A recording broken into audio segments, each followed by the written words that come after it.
जैसा कि last episode में हमने देखा कि टैंग शैंग ग्रैंड मास्टर के कहने अनुसार हॉल स्पिरिट एकेडमी के अंदर आ गया था और वहाँ उसे अपने पुराने वाले स्पिरिट मास्टर मिलते हैं। वो उसे इस एकेडमी के हेड से मिलवाते हैं और अब हेड टैंग शैंग को अपने साथ एक जगह ले जाता है जहाँ वो उसे मार्शल सोल हॉल दिखाता है। यहाँ पर बहुत हाई लेवल की मार्शल सोल रखी हुई थी और ऐसी मार्शल सोल सिर्फ बड़े शहरों में ही मिला करती है। ये जगह सीक्रेट टेम्पल है और इसके अंदर रखी हुई सोल को सिर्फ हाई स्पिरिट सोल वाले ही हासिल कर सकते हैं। हर कोई स्पिरिट मास्टर इसको हासिल करना चाहता है, लेकिन अभी तक ऐसा कोई भी पैदा नहीं हुआ है जो इसको प्राप्त कर पाए। अब फिर टैंग शैंग उन्हें अपनी स्पिरिट सोल दिखाता है और उसके अंदर जब वो दतूरा स्नेक की स्पिरिट रिंग देखते हैं तो बहुत शौक हो जाते हैं। जब उन्हें ये भी पता चलता है कि इस बच्चे की सोल पावर 13 है तब वो बहुत अचंभित होते हैं, क्योंकि इस बच्चे ने 2 लेवल स्किप करके सीधे 13 सोल पावर हासिल कर ली थी। अब वो समझ जाते हैं कि जरूर इसका टीचर कोई बड़ा आदमी है और जब वो उसे उसके टीचर के बारे में पूछते हैं तो टैंग शैंग ग्रैंड मास्टर को अपना टीचर बताता है। अब हेड उसे अपने यहाँ पढ़ाने के लिए रेडी हो जाते हैं और अब उसे इस एकेडमी में शामिल कर लिया जाता है। अब फिर टैंग शैंग बाहर जाता है और लोहारों की बस्ती में जाकर काम ढूंढने की कोशिश करता है। वो कुछ पैसे कमाना चाहता था ताकि अपनी रोजी रोटी कमा सके। वो एक एक करके लोहारों से काम मांगने लगता है, लेकिन हर कोई लोहार उसे बच्चा समझ उसका मजाक उड़ाकर भगा देता है। लेकिन एक लोहार उसे अपने यहाँ काम करने को कहता है और टैंग शैंग उसे सबसे मुश्किल काम जो कि रिफाइनिंग है वो मांग लेता है। अब ये सुनकर वो लोहार उसका मजाक उड़ाने लगता है,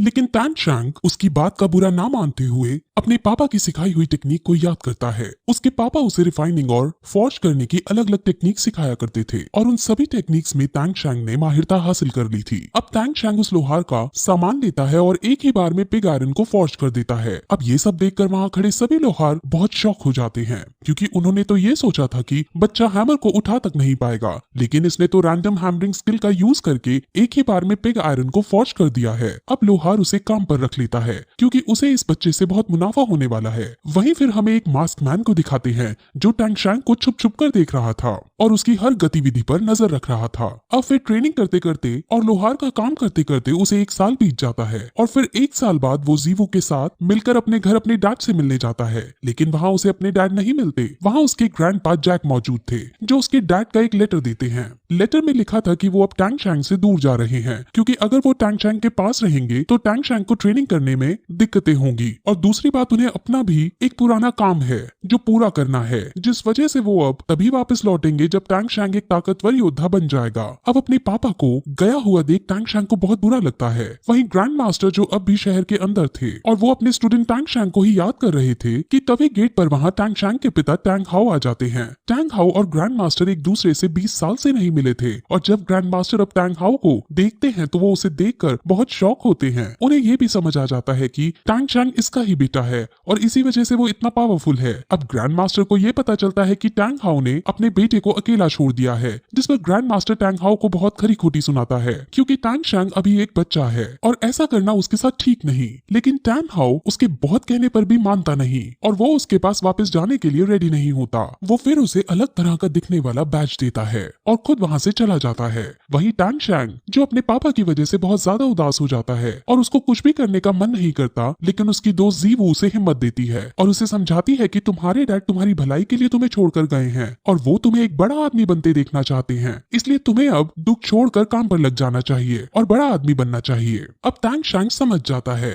और वो दोनों कई और सारी बातें करते हैं और उनके बीच हमें एक रोमांटिक एंगल नजर आता है। वो दोनों एक दूसरे से हमेशा साथ रहने का वायदा करते हैं और टैंग शैंग उसकी हमेशा रक्षा करने की कसम खाता है। टैंग शैंग के पिता टैंग हाउ की भी अपनी पूरी एक बैक स्टोरी है जो बहुत ज्यादा इंटरेस्टिंग है और उसके बारे में हमें आगे पता चलेगा। अब फिर टैंग शैंग जीवू को एरो चलाने की ट्रिक सिखाता है और उसे फिर अपना हिडन वेपन भी दिखाता है। हिडन वेपन को देख जीवू बहुत खुश हो जाती है और उससे हिडन वेपन मांगती है, लेकिन टैंग शैंग हिडन वेपन जैसी खतरनाक चीज को उसको देने से मना कर देता है। वहीं अब टैंग शैंग आसमान में देखकर अपने डैड को याद करता हुआ खुद से ये प्रॉमिस करता है कि वो एक दिन जरूर बहुत ज्यादा स्ट्रॉन्ग बनेगा। अब फिर उसको ट्रेनिंग करते 5 साल बीत जाते हैं और हमें 5 साल बाद टैंग शैंग को जीवू के साथ दिखाते हैं। वो दोनों अब बड़े हो चुके थे और अब वो ग्रैंड मास्टर के कहे अनुसार अपने हाई स्कूल की पढ़ाई करने श्रेक स्कूल में जा रहे थे। वो दोनों अब भी एक साथ रहते थे और उन दोनों में अब भी कहीं ना कहीं रोमांटिक एंगल था, लेकिन सिर्फ जीवू की तरफ से। टैंग शैंग उसे सिर्फ अपना एक दोस्त मानता था।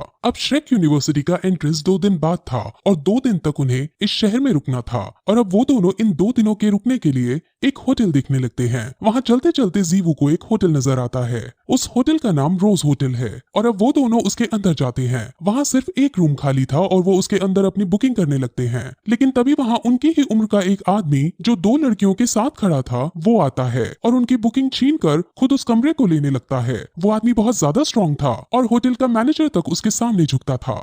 सब लोग उससे डरते थे और इसीलिए होटल वाले उसे ही रूम देने लगते हैं। अब ये देखकर जीवू को गुस्सा आ जाता है और वो उससे बहस करने लगती है। उस आदमी का नाम मिस्टर धाई है और अब उसे भी गुस्सा आ जाता है। अब उनमें लड़ाई होने लगती है जिसमें टैंग शैंग उससे लड़ने को जाता है। पहले तो वो नॉर्मल स्किल्स का ही यूज करते हुए एक दूसरे पर हमला करते हैं और इन सभी में टैंग शैंग जीत जाता है, लेकिन अब मिस्टर धाई टैंग शैंग की एबिलिटीज को समझ जाते हैं। अब वो फिर अपनी स्पिरिट रिंग का यूज करता है और उसकी स्पिरिट रिंग एक टाइगर बीस्ट की है। उसकी सोल पावर 37 रैंक पर है और वो बहुत शक्तिशाली है। अब टैंग शैंग भी अपनी स्पिरिट रिंग को बाहर निकालता है जो एक दतूरा स्नेक की थी और उसकी सोल पावर 29 थी। वो अपनी स्पिरिट रिंग का यूज करते हुए उसको बांधने की कोशिश करता है, लेकिन मिस्टर धाई हर बार उसके बंधन को तोड़ बाहर निकल जाता है। अब ऐसा टैंग शैंग कई बार करता है, लेकिन मिस्टर धाई की स्पिरिट रिंग एक व्हाइट टाइगर बीस्ट की थी। वो हर बार उसे तोड़ते हुए बाहर निकल जाती है। अब फिर टैंग शैंग एक स्माइल के साथ अपनी एक और बंधन उस पर छोड़ता है और इस बार मिस्टर धाई बंधन में बंध जाता है। और यहाँ से अब हमें ये पता चलता है कि जितनी बार टैंग शैंग ने उसे बांधने की कोशिश की थी वो असल में उसे बांधना नहीं बल्कि उस पर पॉइजन छोड़ना चाह रहा था और हर बार उसके ऊपर थोड़ा थोड़ा पॉइजन गिरा था जिससे उसकी बॉडी अब पैरालाइज होने लगी और अब वो बंधन में बंध गया और वहाँ ऐसा लगने लगता है मानो टैंग शैंग जीत गया हो। लेकिन तभी मास्टर धाई अपनी तीसरी स्पिरिट रिंग का यूज करते हैं। उसकी तीसरी स्पिरिट रिंग व्हाइट टाइगर वज्र फॉर्मेशन थी और ये स्पिरिट रिंग उसके पॉइजन को तबाह कर देती है और अब टैंग शैंग भी समझ जाता है कि इसको अभी इसी वक्त नहीं हराया जा सकता। अब मिस्टर धाई जीत जाता है, लेकिन वो टैंग शैंग की बहुत तारीफ करता है क्योंकि उसकी स्पिरिट सोल एक ब्लू सिल्वर ग्रास की थी, लेकिन फिर भी उसने अच्छी लड़ाई लड़ी थी। ऐसा लग रहा था मानो मिस्टर धाई टैंग शैंग को यहाँ पर रखने आए हों, क्योंकि वो जीतने के बाद सीधे वहाँ से चले जाते हैं। वो रूम भी नहीं लेते और रूम की बुकिंग जीवू को मिल जाती है। अब मिस्टर धाई की स्टोरी भी हमें आगे पता चलेगी क्योंकि वो भी श्रेक स्कूल के अंदर ही एडमिशन लेने वाले हैं। अब वो दोनों फिर अपने रूम में जाने लगते हैं और रास्ते में वो मिस्टर धाई के बारे में बातें करते हैं। जीवू कहीं ना कहीं टैंग शैंग को पसंद करती थी, लेकिन टैंग शैंग एक जिम्मेदार और मैच्योर इंसान की तरह उसकी देखभाल किया करता था। अब रूम में पहुंचने पर उन्हें रूम बहुत अलग सा नजर आता है क्योंकि वो असल में एक हनीमून होटल था और ये देखकर टैंग शैंग को बहुत अजीब लगता है क्योंकि जीवू इतने शानदार रूम को देखकर बहुत खुश होती है और वो यहाँ वहाँ उछलकर सीधे बेड पर जाकर लेट जाती है। टैंग शैंग अब उसको बेड पर लेटा देख सोफे पर जाकर लेट जाता है और आज की लड़ाई के बारे में सोचने लगता है। असल में वो ये सोचता है कि अगर वो चाहता तो हिडन वेपन्स का यूज करके उसे हरा सकता था, लेकिन इससे हिडन वेपन की सच्चाई सबके सामने आ जाती,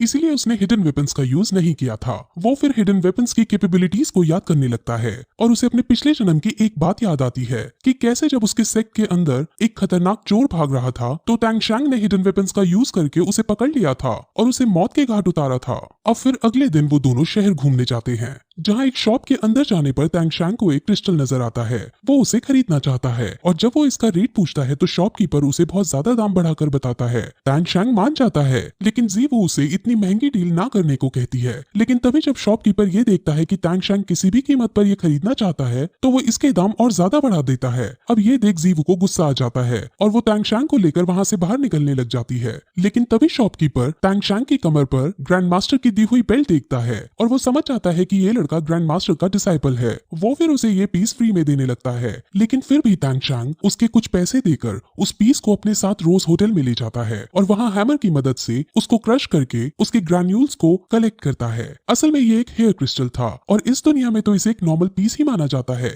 लेकिन टैंग शैंग के अकॉर्डिंग हम इससे बहुत छोटे छोटे और पतले साइज की नीडल्स बना सकते हैं और ये हिडन वेपन से भी ज्यादा शक्तिशाली हथियार साबित हो सकते हैं। टैंग शैंग को क्योंकि पिछले जन्म की नॉलेज थी, इस वजह से वो यहाँ एक नए तरह का हथियार बना पाया। जीवू ये देखकर बहुत शौक होती है और अब दोनों फिर और ज्यादा देर ना करते हुए श्रेक स्कूल की तरफ निकल जाते हैं। वहाँ पहुँचने पर वो एक लंबी लाइन देखते हैं और वहाँ जो उन्हें एंट्री दे रहा था वो उन सभी को टेस्ट कर रहा था। वहाँ जो बच्चा कमजोर था उसे वो एंट्री नहीं दे रहा था और जब वो बच्चा रिफंड की डिमांड करता तो उसे सीधे सीधे भगा दिया जाता। वहाँ उन्होंने साफ ये रूल रखा था कि जो कमजोर होगा उसको यहाँ एंट्री नहीं मिलेगी और उसकी फीस भी रिफंड नहीं होगी। वहाँ पे मिस्टर धाई भी खड़ा था जो उनको संभाल रहा था, जो रिफंड की डिमांड कर रहे हैं। मिस्टर धाई रिफंड मांगने वालों को ये कह रहा था कि जो रिफंड चाहते हैं वो मुझसे फाइट कर ले और अगर मैं हार गया तो तुम्हें रिफंड मिल जाएगा। लेकिन किसी की भी हिम्मत मिस्टर धाई से लड़ने की नहीं थी और सब बिना रिफंड लिए वापस अपने अपने घर लौट रहे थे। श्रेक का नाम एक मॉन्स्टर के ऊपर है और ये स्कूल सिर्फ मॉन्स्टर्स जैसे बच्चों को ही लेता है, यानी सिर्फ उन बच्चों को जो ज्यादा खतरनाक और ताकतवर हैं। अब तैंग शैंग मिस्टर धाई को देखते हैं और मिस्टर धाई तैंग शैंग को देखता है और दोनों एक दूसरे को देखकर एक रिस्पेक्ट वाली स्माइल पास करते हैं। अब तैंग शैंग और जीवो का टेस्ट होता है और वो दोनों पावरफुल हैं, जिस वजह से उन दोनों को एंट्री दे दी जाती है। स्कूल के अंदर अपनी एक अलग ही दुनिया थी और वहाँ उनको कंपनी देने और रास्ता दिखाने के लिए मिस्टर धाई उनके साथ चलते हैं। वो रास्ते में कई तरह की बातें करते हैं जिसमें मिस्टर धाई अलग अलग सोल स्पिरिट्स के बारे में उन्हें बताते हैं। वहाँ एक लड़की भी होती है और जब मिस्टर धाई उसे देखता है तो ऐसा लगता है कि मिस्टर धाई उस लड़की को पसंद करने लगा है। अब फिर वो अंदर जाते हैं जहाँ कई सारी दुकानें मौजूद थी। वहाँ एक सॉसेज बेचने वाली वेंडर शॉप भी आती है और उस वेंडर शॉप पर फोकस करते हुए ये एपिसोड यहीं खत्म हो जाता है। अब इसके अंदर अलग अलग स्पिरिट सोल के बारे में बताया गया है जिसे हम अगले वीडियो में बताएंगे, क्योंकि अगर स्टोरी के साथ उसको एक्सप्लेन करते तो आपके लिए बहुत कंफ्यूजिंग हो जाता। सो आगे की स्टोरी हम अगली वीडियो में एक्सप्लेन करेंगे। तब तक के लिए बाय।